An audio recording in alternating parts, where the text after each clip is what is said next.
आपण या ठिकाणी आपलं मनोगत व्यक्त करावं। नमस्कार।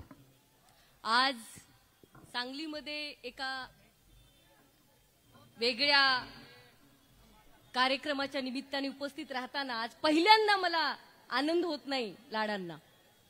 एक महिला म्हणून इथे बोलत असताना या व्यासपीठावर उपस्थित असलेले माननीय शशिकांत शिंदे साहेब, आव्हाड साहेब, अमोल कोल्हे साहेब, टोपे साहेब, उपस्थित मोहिते साहेब, सन्माननीय लक्ष्मण ढोबळे साहेब, माननीय बिरुगावकर वाटेगावकर साहेब आणि उपस्थित सर्व सांगलीकर, जेव्हा हे वक्तव्य माझ्या कानावरती आलं मी त्यावेळेस संभाजीनगरमध्ये होते आणि संभाजीनगरमध्ये असताना मला एका पत्रकारांनी फोन केला की सक्षणाताई गोपीचंद पडळकर आज असं बोललेत। मी म्हणलं काय बोलले ते?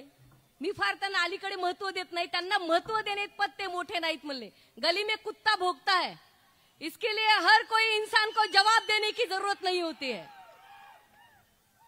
म्हणून मी त्यांना म्हणलं बोलले तरी काय? अहो म्हणे तुम्ही बघा ते काय बोलले। मी बघितलं आणि इथं बसलेल्या महिलांना सांगते, मला असं वाटलं ती शिवी जयंत राजाराम पाटील साहेब यांना नसून महाराष्ट्रातल्या देशातल्या तमाम महिला भगिनींना होती। कारण इथं उपस्थित पुरुष सगळे भाषण करतील, आज इथं सगळी संख्या जास्त आहे। मी येतानाच म्हणलं की आज मी काय बोलू, काय बोललं पाहिजे। नेहमी निवडणुकाच्या स्टेजवरती बोलते, अरे तुम्हाला मोठं होण्यासाठी प्रत्येक वेळेस आई बहीणच का टार्गेट करावी लागते? गोपीचंद पडळकरांना मला विचारायचंय, देवेंद्रजींना मला विचारायचंय, महाराष्ट्र कुठे नेऊन ठेवलाय तुम्ही? ह्या महिला मुली आव्हाड साहेब बोलायला तयार होत नाहीत अलीकडे, शिंदे साहेब कोणीही सोशल मीडियावर व्यक्त होत नाही, मागे देसाई ताई आहेत, होतात का सांगा? तुम्ही सुद्धा मला म्हणता सक्षणा जपून तुला फार ट्रोल करतात, पण मी त्यांना सांगते ट्रोल करणाऱ्यांना घाबरणारी मी नाही। जसा धनगर समाजामध्ये बिरू बापू वाटेगावकर साहेब होऊ शकतात, एक मुलगी सुद्धा वाटेगावकर होईल, तुम्ही हिशोबात राहायचंय। आणि मला बोलताना काही वाटणार नाही या गोष्टीचं, मी कधी कुठल्या गोष्टीसाठी माफी मागत नाही। बोलले एक बार ठोक दिया तो ठोक दिया, बाद में पीछे देखने की जरूरत नहीं है। काय हे करा ते करा नाही करत मी, माझं ते मत असतं, माझं वैयक्तिक मत आहे। लय मजबूत आहे माझ्या भीमाचा किल्ला, त्या भीमाने संविधान मला हातात दिलंय, त्या संविधानाची ताकद, छत्रपतींच्या हिरकणीची ताकद, पुण्यश्लोक अहिल्यादेवीचा आत्ताच अविनाशने उल्लेख केला, त्या अहिल्यादेवींनी फक्त माहेश्वर, इंदोर आणि तुमच्या चौंडीमध्ये काम केलेलं नाही। मला अभिमान आहे, सेतू हिमाचल, जम्मू पासून ते काश्मीर पर्यंत, आसाम पासून ते महाराष्ट्रापर्यंत अहिल्यादेवींचं काम आहे। हे शिकवलं अहिल्यादेवींनी। आम्ही चांग भलं रे चांग भलं म्हणतो, रोहित दादा चांग भलं म्हणजे आधी तुमचं चांग भलं उद्या, मग माझं चांग भलं उद्या। अशा समाजातले आम्ही लोक आहेत। ही भाषा सहन कशी करायची? लोक बाईट घेत असताना मला वाईट वाटायचं, ही काय भाषा आहे? लोकांनी घोषणा दिल्या अमर रहे राजाराम बापू अमर रहे। मला सूचना करायच्या तरुणांना, अरे अमर रहे बापू तर अमर आहेतच, परंतु स्वर्गीय कुसुमताई राजाराम बापू पाटील अमर रहे ही घोषणा द्या। तुम्ही नेहमी जयघोष करताना आज घटस्थापना होते, नवरात्रीचा उत्सव होतोय, कशाला करता हो नवरात्र? तुम्हाला आई बहिणींची किंमत नाही, आई बहिणीचा इज्जत नाही, कशाची नवरात्र करता तुम्ही? एका महिलेला ढकलून द्यायचं, एका महिलेची सगळी वस्त्र हरण करायचे, चारित्र्य हनन करायचं, कशाची करता तुम्ही नवरात्र? सवाल आहे माझा त्या गोपीचंद पडळकरला, माणिकचंदला, त्या तू आमदार हो, उद्या भविष्यात मंत्री हो, आणि तुझी ती ट्रोलर गँग मला फोन करत होते, काय बोलू नका बघा, असे खूप आडवे करून पुढे जाणारी मुलगी आहे मी।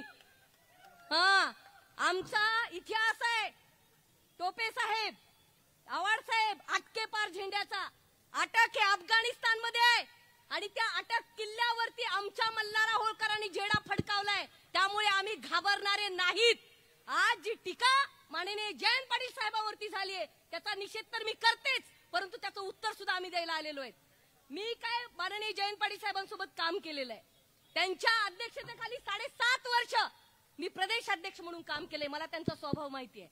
मला त्यांनी सांगितलं होतं, सक्षणा तुझे वडील आजारी आहेत, आव्हाड साहेब माझे वडील आजारी आहेत, अश्विनी हॉस्पिटलमध्ये आहेत, ऍडमिट आहेत, डॉक्टर अनुपम शहा त्याच्यावरती लंके साहेब ट्रीटमेंट करतायत, पण माझे वडील माझे अण्णा मला म्हणले सक्षणा तू थांबू नको, जा, ही भाषा योग्य नाही, मी तुला राजकारणामध्ये ठीक आहे आपला वारसा नाही, आपला पिंड नाही, पण तू जा, जे चूक आहे त्याला चूक मान, याच्यासाठीच मी तुला राजकारणात पाठवलेलं आहे आणि म्हणून मी इथं उपस्थित आहे।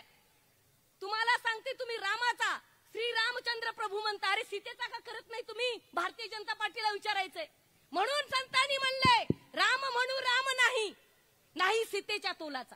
राम म्हणू राम नाही, नाही सीतेच्या तोलाचा. सीता माये हिरकणी, राम हलक्या दिलाचा. अरे कोणी सांगितलं म्हणून काही बोलणारा, हकलून देणारा. आमची सीता आधुनिक. मला जरा बोलू द्या, एकच महिला आहे, मी बोलणार आहे. आणि मला सांगायचंय आजकालच्या महिलांनी कुणा श्रीकृष्णाची वाट बघू नका की द्रौपदीचं वस्त्रहरण होतंय, श्रीकृष्ण साडी घेऊन येतील. आजकालच्या महिलांनी काकू स्वतःचं वस्त्रहरण स्वतः हातात कोयतात घेऊन करायचं असतं. त्यांना रोखायचं असतं, कुणाची वाट बघायची नसती. आणि पुरुष कोणीतरी येईल माझी बाजू, गरज नाही. महिला मुलींना सांगा हातात तलवारी तयार ठेवा आणि स्वतःचा श्रीकृष्ण स्वतः बना. आज कुसुम ताईंना ती शिवी होती, महाराष्ट्रातल्या तमाम महिला भगिनींना ती शिवी होती. मला माहित नाही उद्या मला कुणाची ओढ पडतील कुणाची नाही पडतील. बरेच लोक माझे कान टोचतात, कशाला बोलते, तुला हे लोक मत देणार नाही, तू त्या समाजाची आहेस. मी त्यांना सांगते मी महाराष्ट्राची मराठी मुलगी आहे. चुकला की ठोकला हा माझा प्राण आहे आणि आम्ही घाबरणार नाही.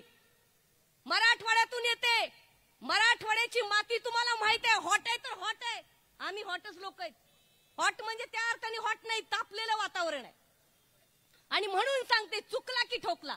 मराठवाड्याचा जर गोपीचंद पडळकरांनी नाद केला, लक्षात ठेव बाद केला, 2029 ला दिसणार नाही. आणि हे फक्त सांगते धाराशिव मध्ये पाऊल ठेव. पहिली रोखणारी मुलगी सक्षणात सलगर असेल, कारण तुला माफी मागावी लागेल. चुकीला माफी नाही, राजकारण गेलं चुलीत. महिला मुलींची आबरू वेशीवर टांगत असेल, महिलांनी तुम्ही बोललं पाहिजे. घरच्यांची सुद्धा काळजी करू नका. आज तुमची लखत रेशीवर टांगली जात आहेत. महाराष्ट्रामध्ये बीजेपीला हे मान्य आहे का? तुम्ही भारत माता म्हणता, कशाला भारत माता म्हणता? स्त्रीचा तुम्हाला सन्मान नाही. जाता जाता एवढंच म्हणेन, सिर्फ हाथों में खंजर ही नहीं आंखों में पानी होना चाहिए. और जयंत पाटिल साहब आपके लिए दुश्मन भी खानदानी होना चाहिए. जय हिंद, जय महाराष्ट्र. धन्यवाद. यानंतर माननीय आमदार उत्तमजी जानकर साहेब, अगदी 2 मिनिटांमध्ये माननीय आमदार उत्तमजी जानकर साहेब.